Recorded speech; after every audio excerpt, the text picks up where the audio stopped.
Nigeria has problems that are more significant than she ever has, and very exacerbated by the fact that we were not the 60 or 70 million perhaps around the time of the first civil war. We're now allegedly, I don't believe those numbers personally, 200 million. I don't think that we've ever had a bona fide census in Nigeria. And that was also the complicity of the parents, the foreign parents of Nigeria. And many of these issues need to be dealt with unless the truth is unveiled concerning our foundational years, our amalgamation, our independence, our first constitutions. We will not get it right in Nigeria. We will not get it right in Nigeria. You must continue to join me and pray and preach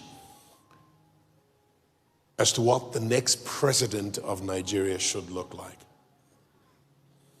And the first thing is that we don't care what part of the country that person comes from. We care more about competence, capacity, vision, understanding how to lead a nation and build a country after so much debilitation. Secondly, apart from not caring what part of the country the next president comes from, the next president must be given to development and must have proven in his or her track record, public sector or private sector, that they can deliver and have delivered development. Nigeria needs to develop. Our roads, our healthcare, education. And that's why we have so much incompetence in leadership today, because of the lack of education. So most times, much of our hope for great leadership is returnees. Nigeria has spent $2 billion every 2 years educating her children for the last 50, 60 years in the Western Hemisphere. But we've lost the majority of them to building other nations when they could be Nehemiahs and Ezras building Nigeria. So we need somebody who understands development. Number 3, we need a president who is not a genderist. In other words, we must embrace both genders. And you have genderists on both sides of the genders. We want people who are not genderists. Yeah. A family needs mother and father. A nation needs men and women to parent the next generations. I'm going to ask you to remain standing. We also do not need a tribalist, sectionist, or ethnicist. That must not happen. And the constitutions must provide to exclude those sort of people from high executive office in all 3 tiers, all 3 arms of government. We also do not want a religionist, which is part of why I might not be considered. And I'm not looking for the job of president. I do not seek any elected office nor appointed office. I'm very happy operating in my calling, and I'm slightly outside of it because of where the country is. We also need somebody who has brilliance, is well educated, and hasn't left his or her education in the theoretic realm, so that practically they can deliver on vision, embrace even their opponents. The beautiful thing about Abraham Lincoln, he put all his opponents, he didn't define them as enemies, though some of them were, he put all of them at the table, because he recognized that they had brilliant enough ideas to rise as the cream to the top of the polity and the politics of the day. And by this, he was able to embrace ideas, amalgamate them or collaborate them into one singular vision to give Americans the opportunity, being all created equal, to pursue and aspire to a life of justice, freedom, peace, development, progress, and happiness. So we need somebody like that. That's not all. We also need somebody who can amass around himself, across the reach of governance and government, particularly in his or her cabinet, people who are like him or her in competence, capacity, brilliance, and vision. so that every significant and peripheral ministry of state does well collaboratively to deliver on our national vision. And by God, we need a visionary who sees, lives, and breathes a better Nigeria, better than any other country on the face of this earth. It's possible. We have the brilliance. We have so many great Nigerians. And we have to find a way, my friends,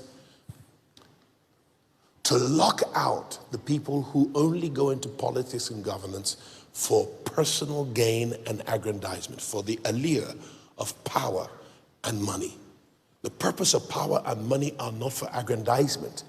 They are for the delivery of service. Democracy is the government of the people, for the people, by the people. And we're sick and tired, forgive my rudeness, of these idiots who cannot see beyond their noses. If you're not good enough for the job, leave it. Too many people are suffering, living beneath their privilege, living beneath our opportunity as an aggregated whole. And for goodness sake, it is time that if we call ourselves a federal republic, one, we must be Republican, and two, we must be federating. This is not a federal republic. I see nothing Republican about Nigeria, and there's nothing federating about Nigeria. This is a situation where the center determines everything, and the center feeds the components. In a federation, the components feed the center. And the center is only responsible for national matters like border integrity, national defense. And when you don't have that, you impede the growth of the various components of the federation. That's why some states are just downright lazy. And by my last estimates, I'm not an accountant, I think there are at best 3 viable states that have some measure of self-sufficiency. So when Lagos delivers 5.3 trillion naira in royalties, customs, ports, taxes, and duties, and VAT and the likes, it goes to the center, and the center appropriates it to lazy states.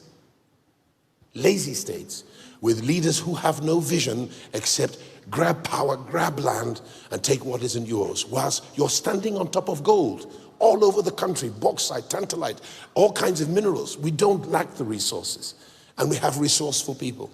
Nigeria can be great, and it would be such a travesty and tragedy if our time comes and goes and we don't lay the foundation for a great nation. If I catch any one of you in government and you don't deliver service or you become a thief there, I will give you problems, and I will ask God to give your generations problems. I'm speaking to those of you in House on the Rock. Otherwise, go into business and make money there. Leave government for service delivery. You're ruining millions of lives. We wouldn't have beggars on the street if government would do her business. And I'm not speaking of this administration. I'm speaking of all administrations. And I include the British administrations that govern Nigeria. We've got to do something about it. And you must be a critical voice to encourage those who do right in governance and leadership and in politics. And also you must be a publishing generation that publish the truth. Don't just forward anything you get on WhatsApp. Verify it. If it is truth, publish it. Governance is not merely the business of those in the State House. It is your business. You have a voice and you are their employer. And when you correlate your voice, work together in a pyramid, the bloggers, the vloggers, the news media, the broadcasters, the anchors, and every one of you with a smartphone, use it and hold government to accountability. It is their responsibility to be accountable to the people who employed them. And that's why that 99th constitution needs to be in fact, it ought to be jettisoned.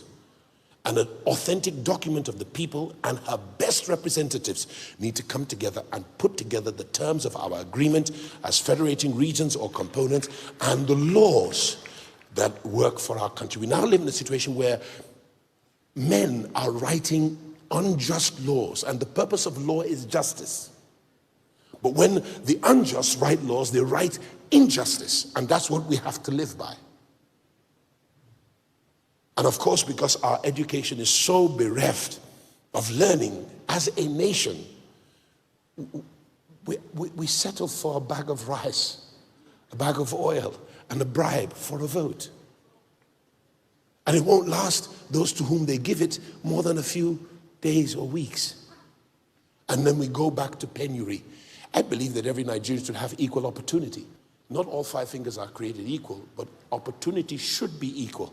And especially for those who want it, they should be able to reach out and get it. But you've denied more than 80% of the population opportunity.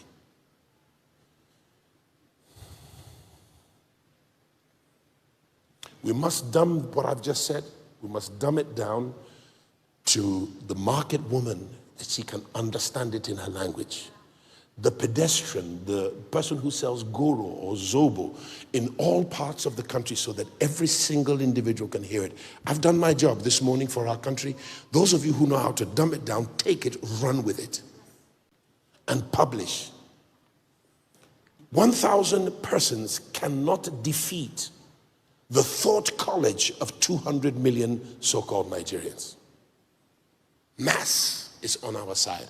And this is not a fight. We may be ideological opponents to others, but that is our right. It is our just right and freedom as citizens of this country. Otherwise, take away my passport and lock me in jail.